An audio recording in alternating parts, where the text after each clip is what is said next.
Maestro Jorge Gómez. Muy buenas noches tengan todos ustedes, estimados colegas y amigos. Es para mí, como siempre, un gusto el poder estar aquí nuevamente con ustedes. Ahora, pues, en este conjunto de pláticas que hemos denominado Jurisconsultus Noctem, la noche de los jurisconsultos, y en las cuales ya hemos venido tomando, como modalidad el abordar en una sola sesión temas que son importantes en nuestra práctica cotidiana y a las que muchas veces se les presta poca atención. En la primera sesión que tuvimos a ese respecto, hablamos de lo que son las notificaciones personales y las notificaciones no personales. En la sesión anterior de Jurisconsultus Noctem, hablamos nosotros de lo que es, en este caso, la importancia de la cuantía para la determinación de la instancia. Y hoy vamos a platicar un poco acerca de lo que son medidas precautorias.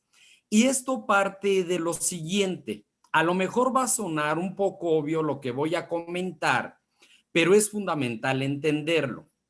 Si nosotros planteamos un juicio, obvio es que lo que queremos, pues, es precisamente ganar, que esto prospere y entonces, pues, obtener no solamente una resolución favorable a nuestros intereses, sino también, y además de esa resolución, el que podamos nosotros ejecutarla, ya que de otra manera de nada nos serviría. Una de las razones por las que hoy vamos a platicar de este tema obedece a lo siguiente. El otro día me llama una amiga colega, ya de hace muchos años, y me dice, oye, te tengo una excelente noticia. Creo que por fin voy a salir de pobre. Creo que ahora sí ya me hizo justicia la revolución. Y le digo, oye, qué gusto, me da bastante gusto. ¿Y eso a qué obedece? Dice, es que, ¿qué crees? Fíjate que me cayó un asunto a nivel mercantil que en suerte principal son 10 millones de pesos. Además, se pueden ahí liquidar intereses por casi 4 millones de pesos. Quedé con el cliente que sobre lo recuperado iba yo al 25% y entonces, pues, estuvo el cliente de acuerdo. Entonces, ya salí de pobre, yo creo que ya mi nivel de vida va a ser otro. Bien, la noté yo bastante optimista, lo cual es bueno. Sin embargo, quizás ese optimismo se desmoronó cuando le hice esta pregunta. Le digo, amiga, me da mucho gusto, nada más quisiera hacerte una pregunta. Ya tienes sobre qué irte, ya hay algo que te garantice un crédito tan fuerte.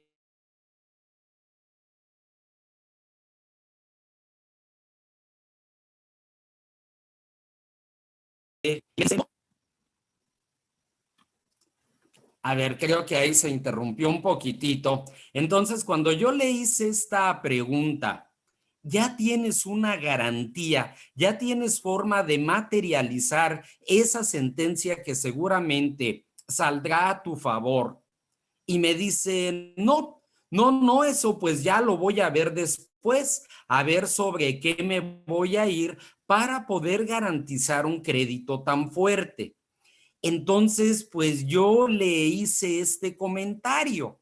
Antes de construir castillos en el aire, antes de manejar elefantes blancos, trata de ver la viabilidad de ese asunto, que la parte a quien vas a demandar realmente cuente con bienes que garanticen un adeudo tan fuerte. Y si es así, si tienes sobre qué irte al momento de la ejecución de sentencia, embargando y rematando bienes, pues te felicito.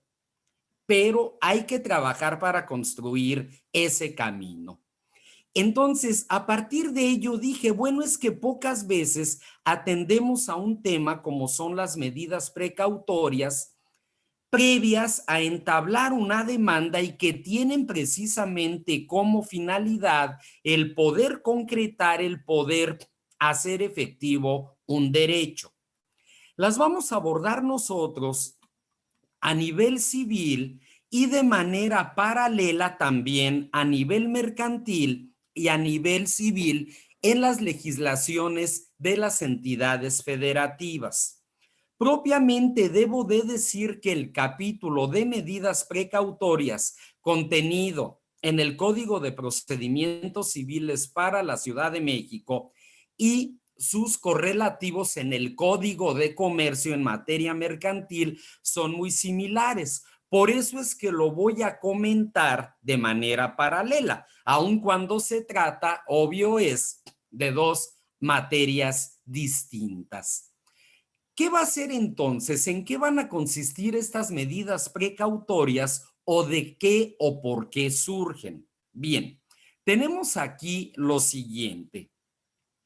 Se han definido a las providencias precautorias como ciertas medidas preventivas de seguridad que se conceden al acreedor para que pueda hacer valer en juicio sus derechos.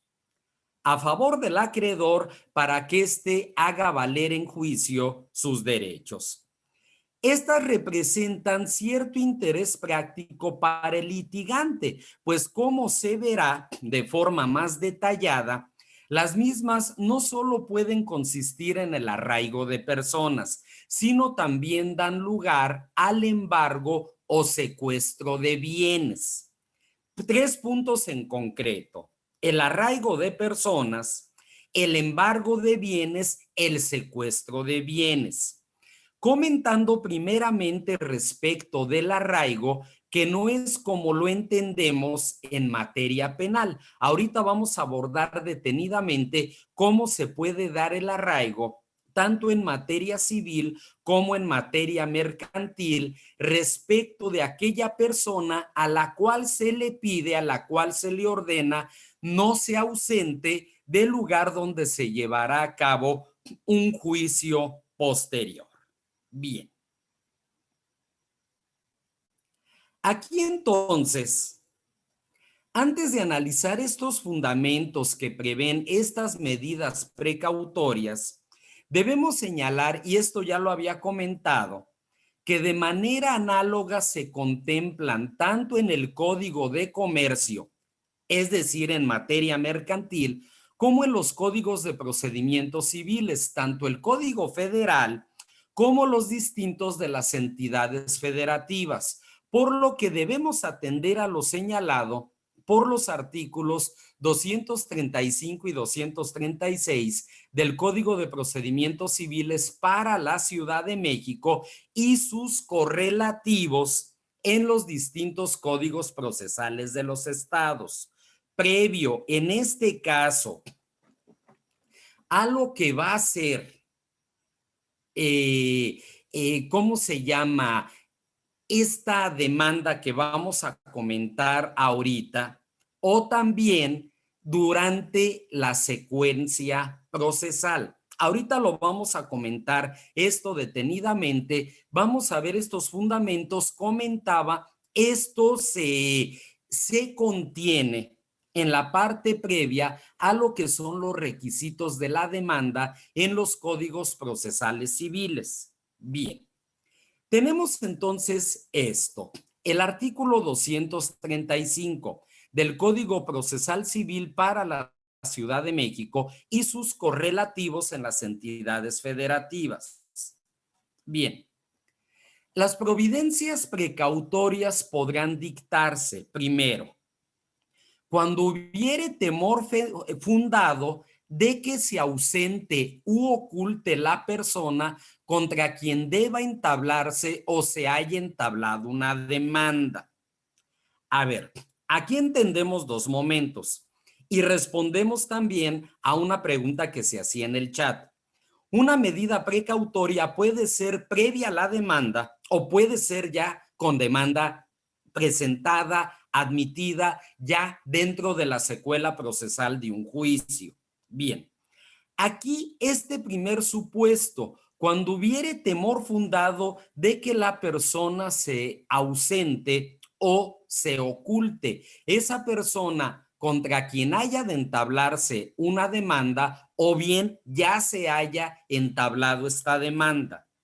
2, cuando se tema que se oculten o dilapiden los bienes en que debe ejercitarse una acción real.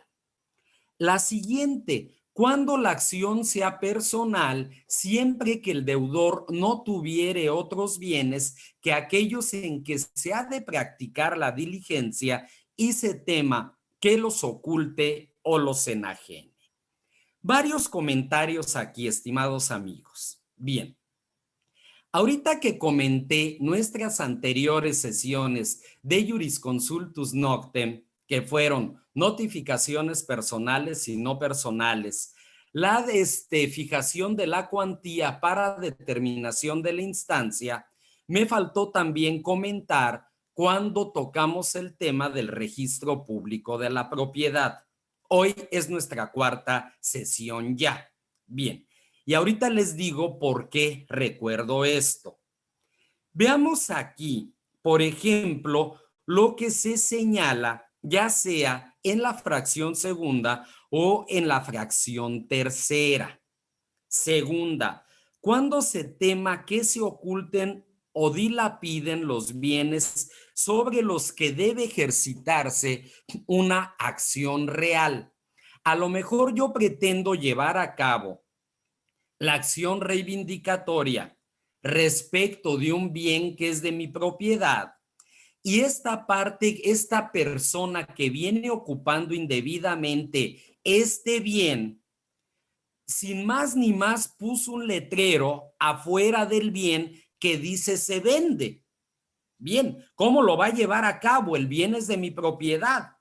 Y en el registro público de la propiedad sigue vigente la anotación a mi favor, es decir, mi escritura por la cual adquiero ese derecho de propiedad. La tercera fracción, una acción personal. Bien, pensemos en un contrato. Por ejemplo, podría ser el contrato de mutuo que hemos venido analizando en nuestras sesiones del taller práctico de elaboración de escritos procesales. Bien, yo lo único que he encontrado en la parte deudora que me garantice el crédito que yo le demando es un bien inmueble. Sin embargo, al ir al registro público de la propiedad, me encuentro con una buena noticia y con una regular noticia. Esta regular noticia, si no me muevo, se puede volver en una muy mala noticia para mí. Me explicaré. La buena noticia es que el demandado tiene inscrito a su favor un bien inmueble en el registro público de la propiedad. La regular noticia que podría volverse mala, que hay un aviso preventivo publicado en el folio real registral emitido por un notario público. Es un aviso preventivo de compraventa. Quiere decir entonces que esta persona está ya casi, más bien ya concretando una operación de compraventa y por eso se publicó ese aviso preventivo. Antes de entablar una demanda, puedo yo solicitar como providencia precautoria el que se embargue el bien de su propiedad. Ahorita abarcaremos esto. Y un último comentario en el que siempre he insistido. No confundir acciones reales con acciones personales. Las acciones reales las ejercemos respecto de una relación directa que tenemos con algún inmueble, como es la acción reivindicatoria, como es el interdicto de retener o recuperar la posesión, la acción plenaria de posesión o incluso la acción de prescripción adquisitiva o usucapión. En cambio, una acción personal parte precisamente de una obligación de dar, de hacer o de no hacer contenida en un contrato o en un convenio, entre otros supuestos. El artículo 236 establece: Las disposiciones del artículo anterior comprenden no solo al deudor, sino también a los tutores, albaceas, socios y administradores de bienes ajenos. ¿Qué podría darse aquí? Por ejemplo, ya que hablamos nosotros de tutores, de albaceas, de socios, de administradores. A lo mejor yo soy acreedor de una persona que ha fallecido. Voy a demandar a la sucesión. Ese sería el camino para hacer efectivo el crédito que en vida tuvo esa persona con mi representada. Si ese bien se pretende enajenar, puedo entonces yo también solicitar esta medida. Y aquí hablamos entonces de lo que son los albaceas, los socios, los administradores de bienes ajenos. Viene a ser entonces bastante amplio lo que es en este caso las medidas precautorias. Pasamos a la siguiente, por favor. Y el artículo 237 establece lo siguiente. Las providencias precautorias establecidas por este código podrán decretarse, y ahí se está respondiendo nuevamente la pregunta, tanto como actos prejudiciales como después de iniciado el juicio respectivo. En este caso, la providencia se substanciará en incidente por cuerda separada y conocerá de ella el juez que al ser presentada la solicitud esté también conociendo del negocio. A ver, vamos a tratar aquí de distinguir ambos escenarios. Me he estado refiriendo al primero. Previo a demandar, advertí que hay un bien inmueble inscrito a su favor, pero que ya tiene una anotación preventiva. Si no me apuro, pues entonces seguramente se va a consumar el acto traslativo de dominio en favor de un tercero. Ahí solicitaré como providencia precautoria el embargo, el aseguramiento de ese bien para que el mismo no pueda enajenarse y sirva de garantía a mi crédito. Segundo caso, ya demandé. Yo ya sé que la persona tiene un bien inmueble, pero durante la secuela procesal me entero que hay aquí una anotación preventiva. Antes no la había. Promuevo entonces el incidente para que de forma precautoria se decrete ese aseguramiento del bien. A ver, aquí también quiero aclarar esto.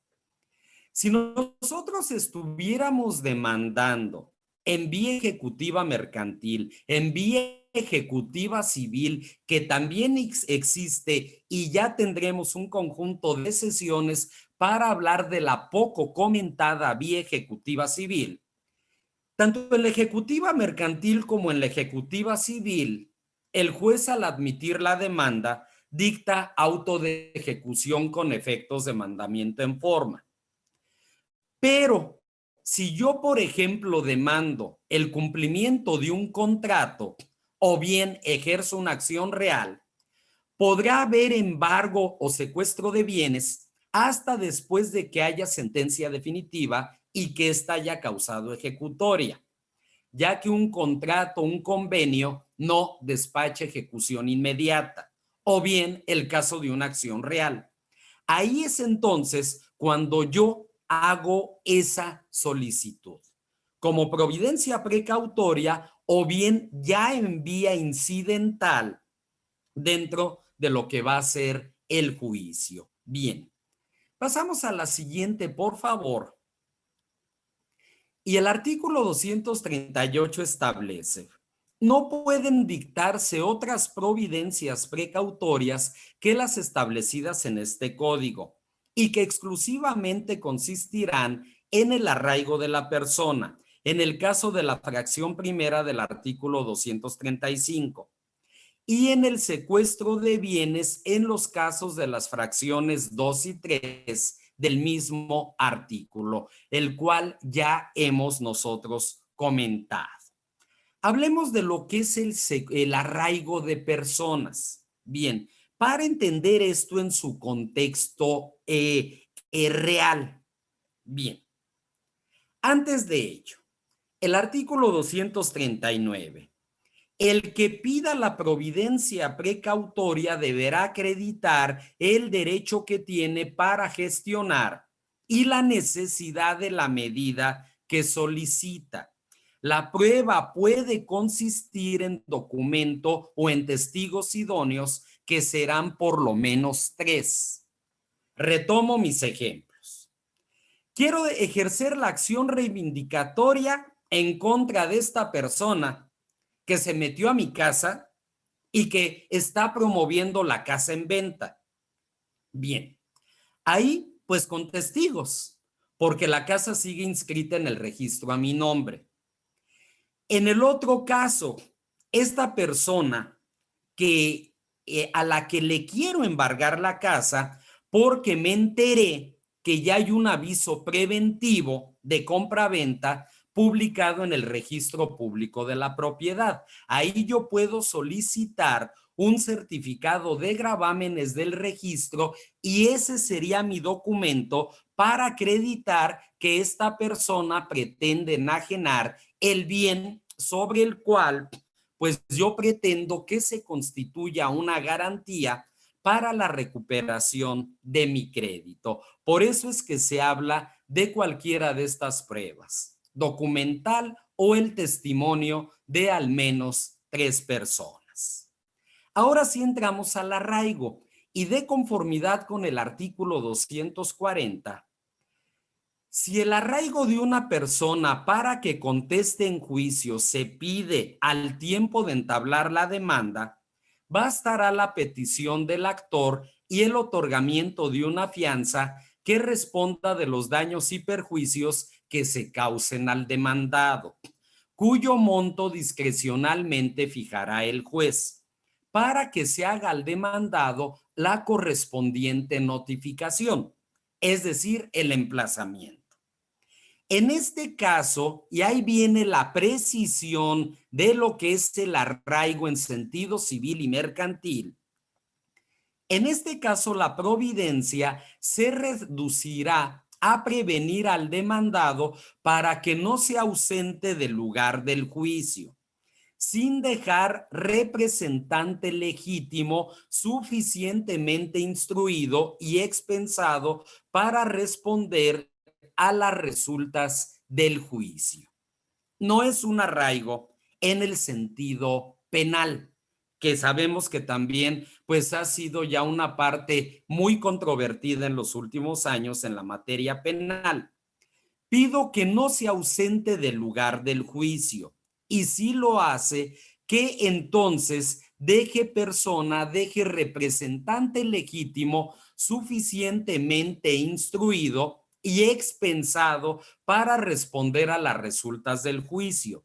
Esto de expensado debemos de entenderlo con recursos suficientes para dar cumplimiento a la sentencia en caso de que ésta sea desfavorable respecto de la persona de la que solicito ese arraigo. Que no se vaya, que no se ausente, que mi garantía sea el que no se ausente o el que deje a esa persona. En complemento de ello, el apoderado que se presente instruido y expensado quedará obligado solidariamente con el deudor respecto del contenido de la sentencia. En el caso de que no obstante su afirmación resultare que no está expensado, además incurrirá en la pena aplicable a los que se conducen con falsedad en declaraciones judiciales y será responsable de los daños y perjuicios. Aclaremos esta parte para que nos quede bien clara. Dejo persona instruida y expensada para que responda de lo que sean las resultas de la sentencia. Esta persona, como si se tratare de un fiador, aceptará esa responsabilidad Y eso para mí como actor es una garantía. Pero si esa persona al final no responde, entra ahí o incurre en esa falsedad de declaraciones, ya que se ostentó como persona con bienes o recursos suficientes para responder respecto de la persona a la cual está representando. De no ser así, pudiéramos incluso tipificar una conducta delictiva y además pedir que se le condene al pago de daños y perjuicios en favor de la persona que solicitó ese arraigo. Esa es una de las situaciones. Artículo 241. Si la petición de arraigo se presentare antes de entablar la demanda, además de la prueba que exige el artículo 239, es decir, la documental o la de testigos, el actor deberá dar una fianza a satisfacción del juez de responder de los daños y perjuicios que se sigan si no se entabla la demanda. Es decir, como medida previa, solicito la medida precautoria antes de la demanda. Se me concede, se ejecuta. Tendré entonces que en este caso exhibir la fianza que me fije el juez, la garantía. Si yo no demando, entonces podré perder esa garantía. Será casi de inmediato que tenga yo entonces que demandar. Pasamos a la siguiente, por favor. El artículo 242. El que quebrante el arraigo será castigado con la pena que señale el Código Penal, sin perjuicio de ser compelido por los medios de apremio que correspondan a volver al lugar del juicio. En todo caso, se seguirá según su naturaleza, conforme a las reglas comunes. Quisiera plantear aquí un caso concreto, el siguiente, para entender sobre todo esta parte. Vamos a suponer que los 27 que estamos ahorita aquí presentes, a quienes verdaderamente les agradezco ello que estén aquí con nosotros, somos socios de una sociedad civil o mercantil. Cada uno de nosotros aportó al capital social 1,000,000 de pesos. Bien, y tenemos entonces nuestras acciones que garantizan esa participación en el capital social. Pero resulta ser que tenemos nosotros sospechas del administrador único o del presidente del consejo de administración.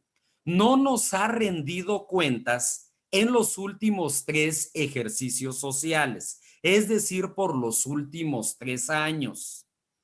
Y ya nos dijeron las malas lenguas que la persona quiere salir del lugar de los hechos, quiere cambiar su residencia a alguna entidad federativa diferente o peor aún, al extranjero. Pero pues es la persona en quien depositamos nuestra confianza, quien cuenta con facultades suficientes, pleitos, cobranzas, administración, dominio, que nosotros le conferimos. 1,000,000 de pesos cada uno de nosotros. Aparte hemos trabajado y la persona se está queriendo ir. Antes de que se vaya, pidamos la medida precautoria consistente en el arraigo para que no se vaya. O si se va, deje persona instruida y expensada para que responda de eso que llegue a presentarse. Vean qué situación tan importante y además que es bastante cómodo.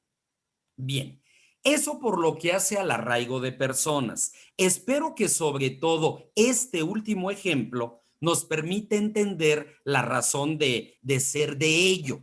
¿Por qué? Porque estas personas en quien depositamos nuestras confianzas a lo mejor puede disponer del haber social y no solo dejar de rendirnos las cuentas, sino además el que nosotros hayamos perdido nuestra inversión.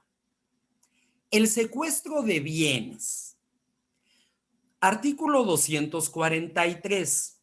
Cuando se solicite el secuestro provisional, se expresará el valor de la demanda o el de la cosa que se reclama, designando esta con toda precisión, y el juez al decretarlo fijará la cantidad por la cual haya de practicarse la diligencia. Bien, debe haber aquí un quantum. Bien, si yo voy a demandar en base a un contrato, por ejemplo, el de mutuo que ha sido objeto de nuestras últimas pláticas, bien, pues ¿cuál es la suerte principal? Que 2 millones de pesos. Bueno, pues entonces solicito el secuestro provisional de bienes hasta por la cantidad de 2 millones de pesos. O si voy a ejercer, por ejemplo, una acción real como la reivindicatoria, el valor del bien, para evitar que el mismo pueda ser enajenado a una tercera persona. Pasamos a la siguiente, por favor. El 244, cuando se pida un secuestro provisional sin fundarlo en título ejecutivo, el actor dará fianza de responder por los daños y perjuicios que se sigan.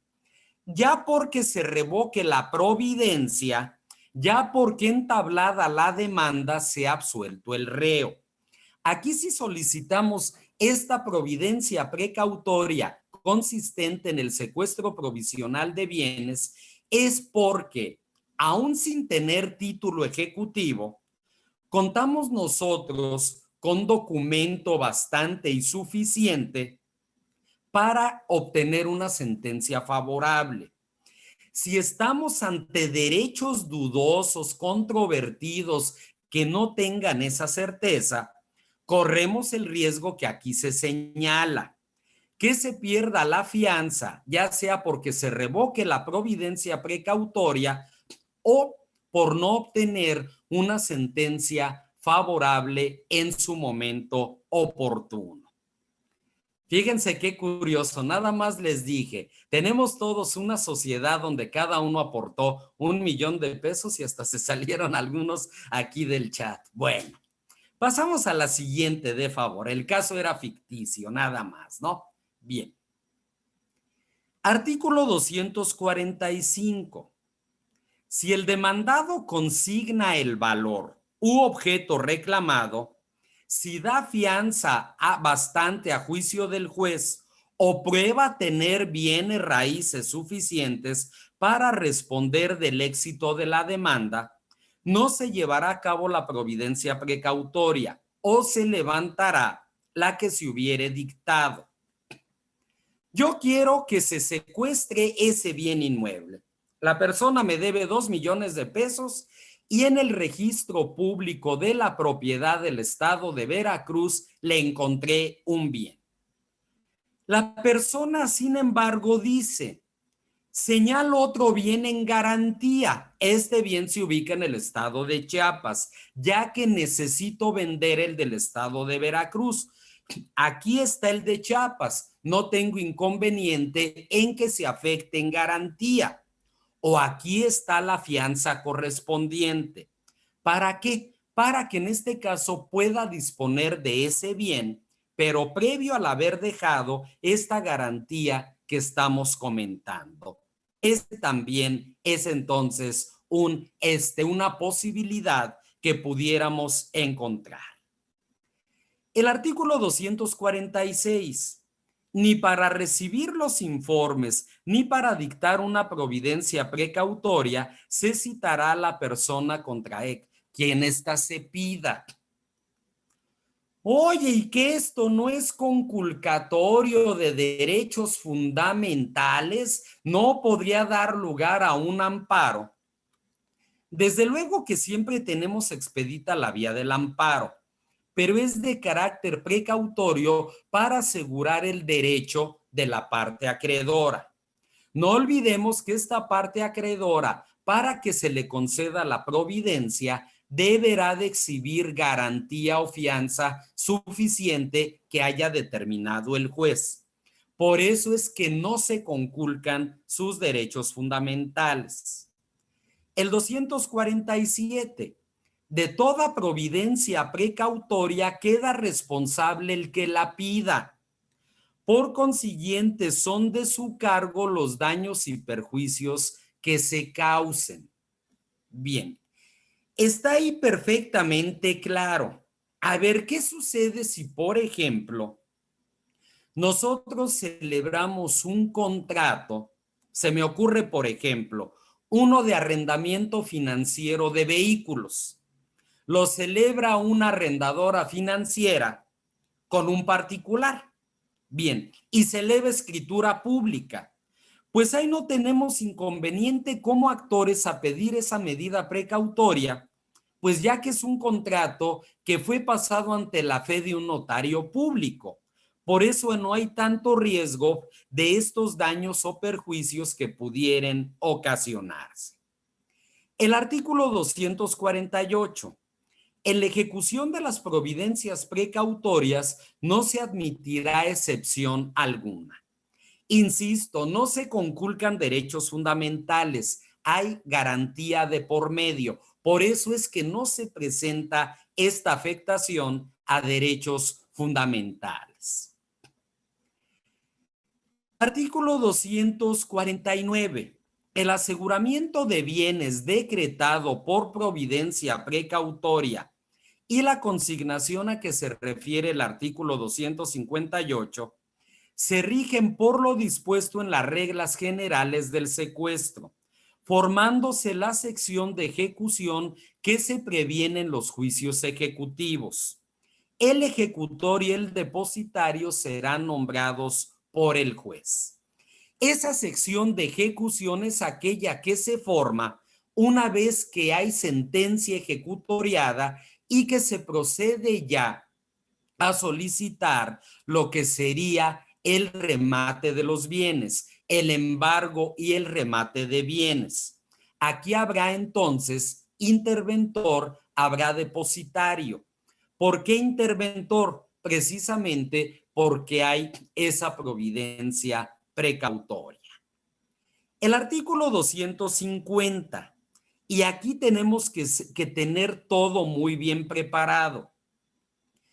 Ejecutada la providencia precautoria, antes de ser entablada la demanda, el que la pidió deberá entablarla dentro de 3 días si el juicio hubiere de seguirse en el lugar en que aquella se dictó. Es decir, promoví yo o solicité la providencia precautoria ante un juez, vamos a suponer de Los Mochis, Sinaloa, del Distrito Judicial de Ahome, en Sinaloa. Bien, y ahí entonces es donde se va a llevar a cabo el juicio, tengo 3 días. Si debiera seguirse en otro lugar, el juez aumentará los 3 días señalados, uno por cada 200 kilómetros. Ahorita hablaremos de cómo se van a acumular aquí los autos de la providencia precautoria con lo que sería ya el juicio en lo principal. Lo cierto entonces es que la providencia puede pedirse en el mismo lugar donde se llevará a cabo el juicio, ya que coincide que ahí está también el bien o ahí está radicada la persona, o bien la promuevo en este lugar, pero el juicio lo promuevo en otro lugar. A lo mejor porque el contrato, si se trata de uno de ellos, nos somete a la jurisdicción de un juez de otro lugar, de otra jurisdicción. Bien. El artículo 251.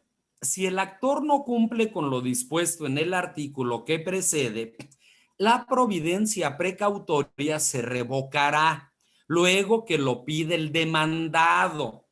Dice el demandado, ok, ya se dio el secuestro de bienes o ya dejé persona instruida y expensada para suplirme en mi ausencia. Pero si no demandas, pediré que se revoque la medida. Solo 3 días para demandar. Entonces, el apercibimiento es muy fuerte. A petición del demandado puede revocarse la medida. El 252, la persona contra quien se haya dictado una providencia precautoria puede reclamarla en cualquier tiempo, pero antes de la sentencia ejecutoria, para cuyo efecto se le notificará dicha providencia.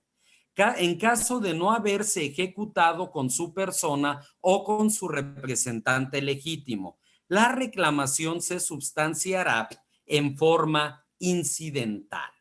Bien, entonces aquí puede hacerse el reclamo de la providencia.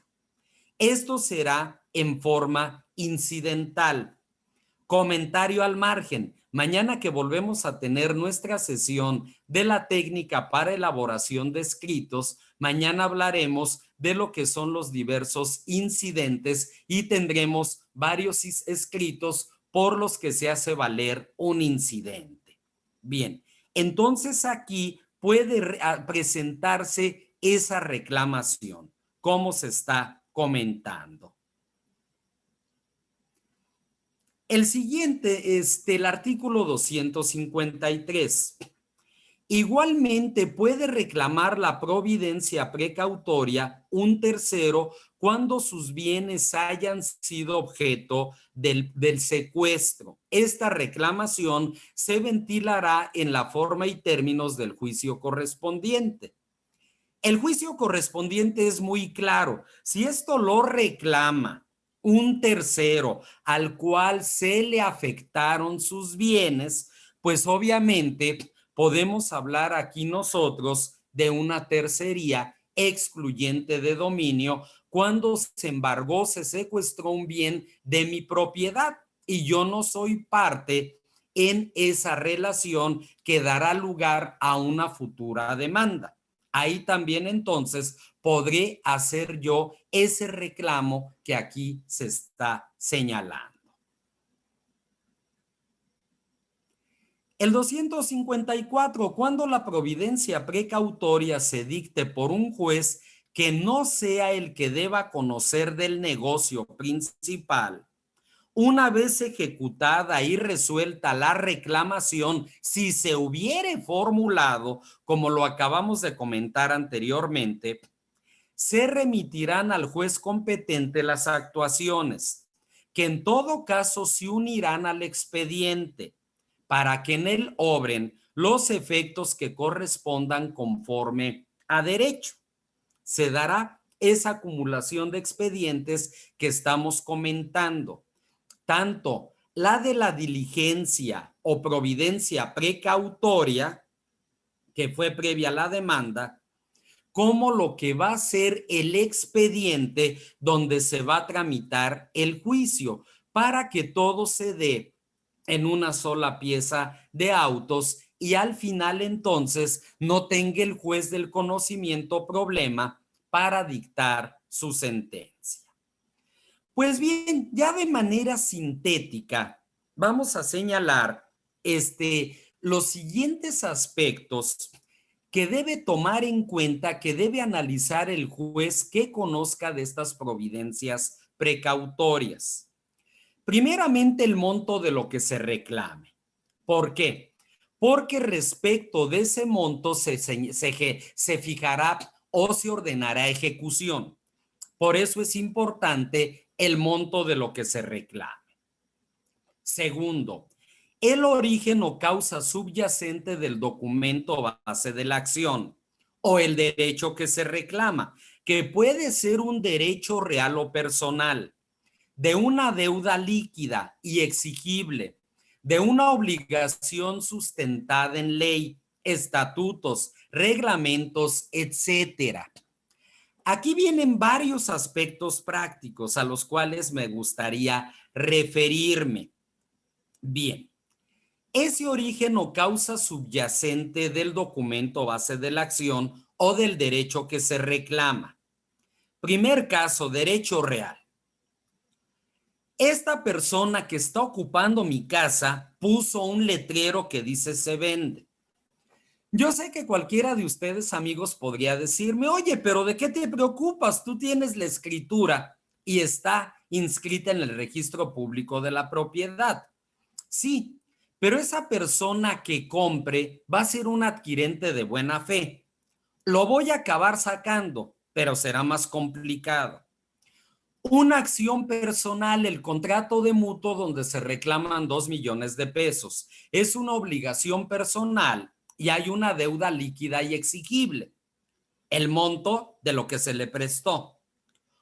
Una obligación sustentada en ley. Yo puedo pedir una providencia precautoria previo a lo que sería entablar una demanda de pensión alimenticia para que se asegure el bien propiedad del deudor alimentario o para evitar que se ausente y deje entonces a la persona instruida y expensada para responder de la obligación. Y luego dice aquí estatutos o reglamentos, etcétera. Recuerden bien ese caso que les estoy planteando. Ese administrador único, ese presidente del consejo de administración que está por irse, que ya se está yendo, que no nos ha rendido cuentas, cada uno de nosotros aportó una cantidad fuerte al capital social y no solo no se nos han rendido cuentas, corremos el riesgo de perder también ese millón de pesos. En todos estos casos, entonces, hablamos de ese negocio o aspecto subyacente.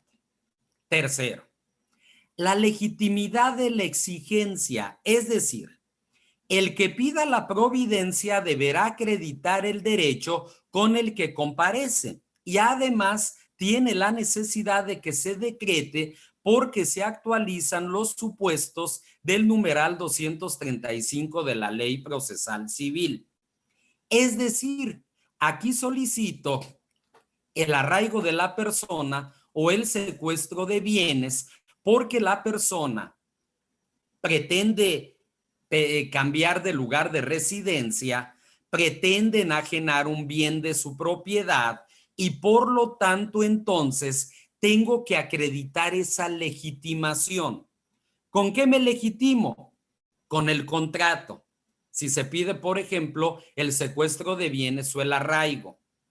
Con el acta de nacimiento de los acreedores alimentarios, si es la mamá quien está pidiendo el secuestro de un bien, propiedad del padre de los hijos. Por ejemplo, recordemos que la legitimación es importante. Legitimación en la causa, es decir, tengo el derecho para solicitarlo. Legitimación en el proceso. Comparezco de propio derecho, comparece la señora como madre de los menores hijos o la solicita el apoderado legal con facultades suficientes y vigentes de una persona física o moral que es quien solicita esa providencia precautoria. Pasamos a la siguiente, de favor. Cuarto, el acto jurídico que dio nacimiento a la obligación demandada. Verbigracia. Si fue una nota de remisión de venta, si fue un documento privado en donde constar una obligación civil, una obligación personal de algún socio relativa a la sociedad a la que pertenece, etcétera. ¿Cuál es el acto jurídico que se desprende de cualquiera de estos documentos que estamos exhibiendo para justificar nuestro derecho y también la necesidad de solicitar esa medida precautoria? Pasamos a la siguiente, de favor. 5. La calidad de la persona arraigar. Aquella que pedimos que no se vaya o deje al mandatario instruido y expensado.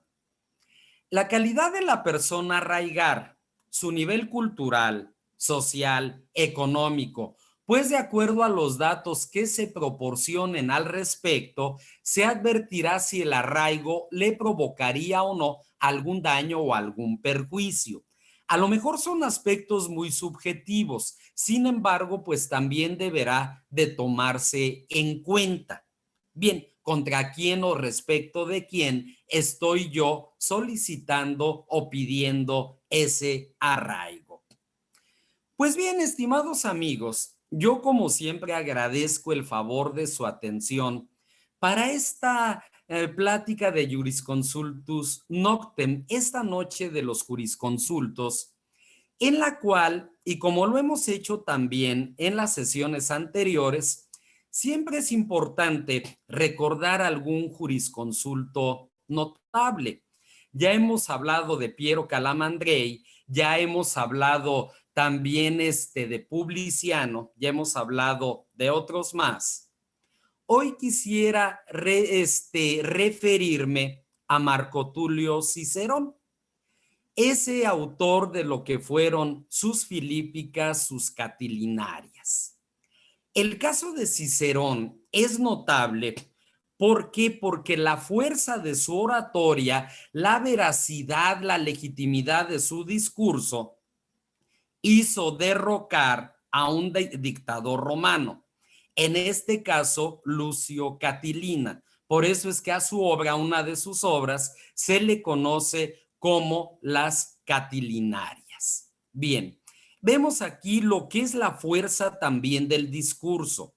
El jurisconsulto, el jurista, debe ser hábil en el litigio, pero también debe de tener un discurso elocuente. Recordemos que como postulantes, al pararnos en un juzgado, al desahogar audiencias, al presentar argumentos, somos postulantes. Tenemos y presentamos también un discurso. Ahí está la fuerza de uno de los más grandes juristas y oradores de la historia, Marco Tulio Cicerón. Y comento un caso similar al de él, que es el de don José Ortega y Gasset en España. Él, con un discurso, derrocó a un rey. Este rey fue el rey Alfonso XIII de España. Entonces veamos qué tan fuerte puede ser la elocuencia de un discurso. Ya seguiremos entonces también, pues aprovechando este espacio de Jurisconsultus Noctem para irnos refiriendo a distintos juristas, grandes jurisconsultos en el tiempo y en el espacio. Ya nos abocaremos también a jurisconsultos mexicanos. Muchas gracias por su atención y si hubiera alguna duda, algún comentario, quedo a sus órdenes. Muchísimas gracias. Excelente, excelente conferencia, maestro. En verdad es un tema, pues no muchos lo conocen muy bien, que digamos, pero, incluyéndome a mí, pero muy bueno, me gustó mucho. Es una parte que puedes ocuparla. Me gran comentario del maestro José Miguel, que en algunos sí es muy común hacer ese tipo de actuación de esta medida. Y en verdad, pues felicidades, maestro. Muchas gracias y gracias a todos ustedes también por estar presentes y tener una cultura jurídica mayor. Ya hoy nos llevamos una excelente conferencia y bueno, ya les comenté cómo es la forma de adquirir el documento y la constancia de asistencia. En este momento abro micrófonos y quien tenga una duda, por favor, puede quitar su micrófono y hacer su pregunta. Adelante, licenciado Norberto, un gusto saludarlo. Buenas noches. Buenas noches. Igualmente, reconocimiento para usted, maestro, por organizar este tipo de eventos. Y bueno, pues también se lleva las palmas el maestro Miguel en su exposición. Quiero hacer una pregunta y muy concreta. En relación con los embargos, con las medidas precautorias, hay un principio jurídico ahí en relación con los alimentos y con los asuntos laborales, que se dice que son preferenciales. Y ahí es donde yo quiero asociar esto, ¿no? ¿Qué pasa si hay un bien que ya está embargado por un juicio familiar o por los alimentos o por un asunto laboral, ¿sí? Definitivamente tienen preferencia estos y el otro que viene de un juicio mercantil o un juicio ejecutivo civil o una acción reivindicatoria. ¿Pasará de manera accesoria, maestro, esto? Esa es la pregunta y gracias. No, al contrario, muchas gracias a usted, licenciado. Hay una palabra que es fundamental para ello, que es la palabra prelación. La prelación es un orden de preferencia cuando hablamos nosotros, por ejemplo, de 2 o más embargos. Primeramente, bueno, sabemos que aplica el principio de primero en tiempo, primero en derecho. Sin embargo, hay aquellas garantías que pueden ser consideradas como preferentes respecto de créditos comunes, como es la garantía alimentaria o bien la garantía que se presenta en el tema laboral, donde aún habiéndose generado el supuesto de forma posterior, pudieran tomar preferencia este tipo de créditos. Es urgente en nuestro país, no tanto en el tema de alimentos y en el tema laboral, acabar con tanta situación que se ha presentado con sindicatos blancos que muchas veces llegan incluso a simular procedimientos de huelga para dejar de responder las empresas ante sus distintos acreedores, sabiendo que los trabajadores llevan en este caso la preferencia. Respecto de los alimentos, también se llega a presentar que el mismo señor le diga a la señora, oye, necesito que me demandes, mira, vas a ir con tal abogado a firmarle la demanda para que en este caso evitemos a los acreedores. Mucho cuidado, y no estoy dando con esto un mal consejo, eso no lo haría jamás, porque también la simulación de actos puede traer consecuencias, pero sin embargo, sí nos enfrentamos ante ese tipo de situaciones. ¿Por qué la providencia precautoria? Hablando aquí sí de algo correcto. Bien, la señora dice es que si no solicito la medida precautoria al padre de mis hijos, va a vender el bien y no tiene otra cosa, otro bien con qué responder. Por eso solicito el embargo precautorio o esta persona se va a desarraigar del lugar. ¿Qué tal que es el administrador único de nuestra sociedad quien no nos ha rendido cuentas y es el único que tiene acceso al haber de la sociedad? Entonces son situaciones que efectivamente son complicadas y sostener que efectivamente créditos alimentarios, créditos laborales, créditos tributarios, pues sí tienen esa preferencia en caso de que hubiera una prelación o calificación de créditos. Gracias, maestro. A usted, al contrario. Muchas gracias, licenciado. Muchas gracias, licenciado Norberto. Gracias, maestro José Miguel. Tenemos una duda en el chat, se la voy a leer. Sí, por favor.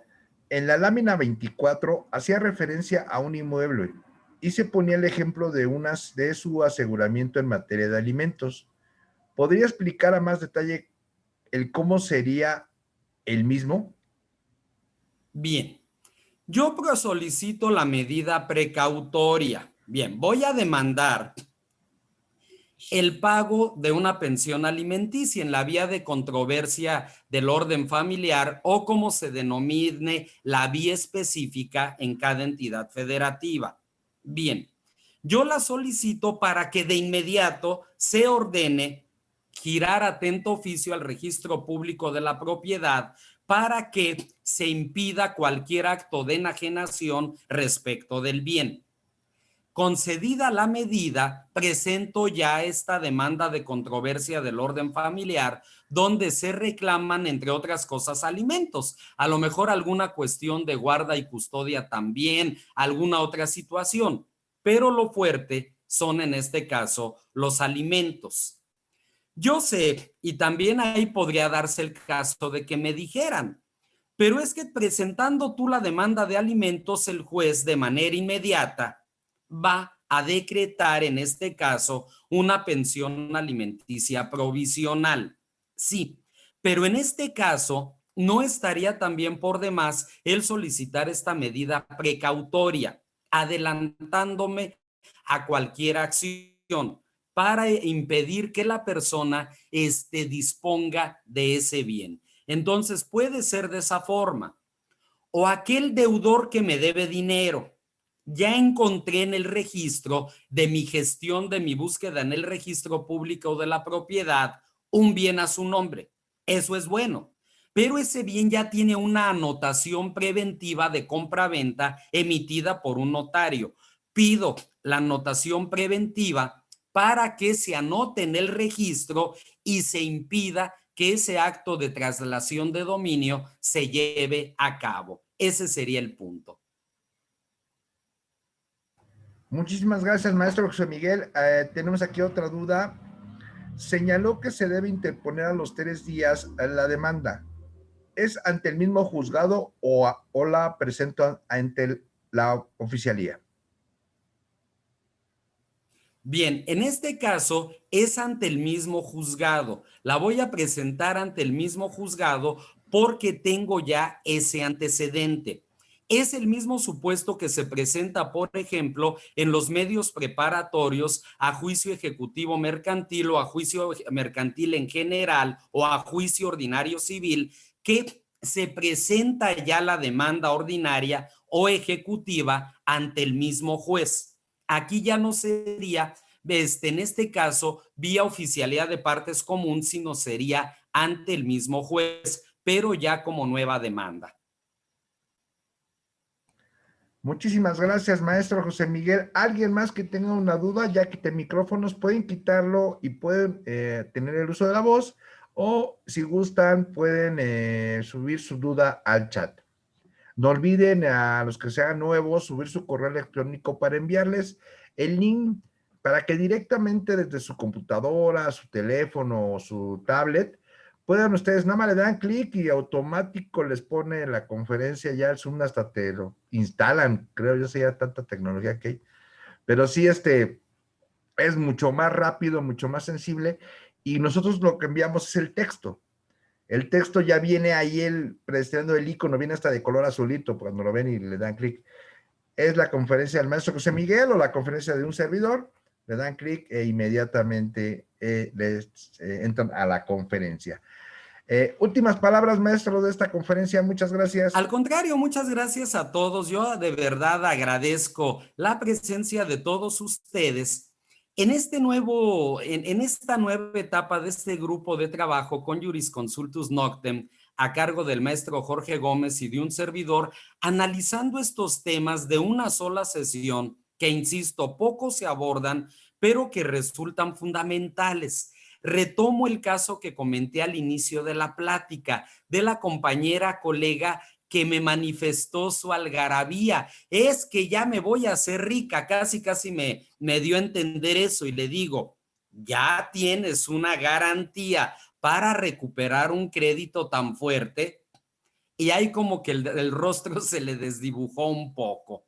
Hay que construir el camino para el éxito. No siempre es fácil. De verdad, sabemos que nuestra labor es complicada. Por eso es que hablamos de esta instancia previa. A lo mejor el arraigo no lo entendemos bien al principio, pero les pongo el caso muy claro. ¿Qué tal que es el administrador de la sociedad donde todos dejamos nuestros centavos y se está yendo? Voy a pedir en este caso su arraigo precisamente para evitar que se vaya, o por lo menos para que deje persona instruida y expensada para que responda de lo que el juez determine. Si no lo hago, si yo no desmenuzo aquellos supuestos que la ley establece, por eso hay tanta gente que se va muerta de la risa, y perdón por la expresión, de que sí, me los trancé, soy más inteligente que ustedes. Eso es lo que hay que combatir.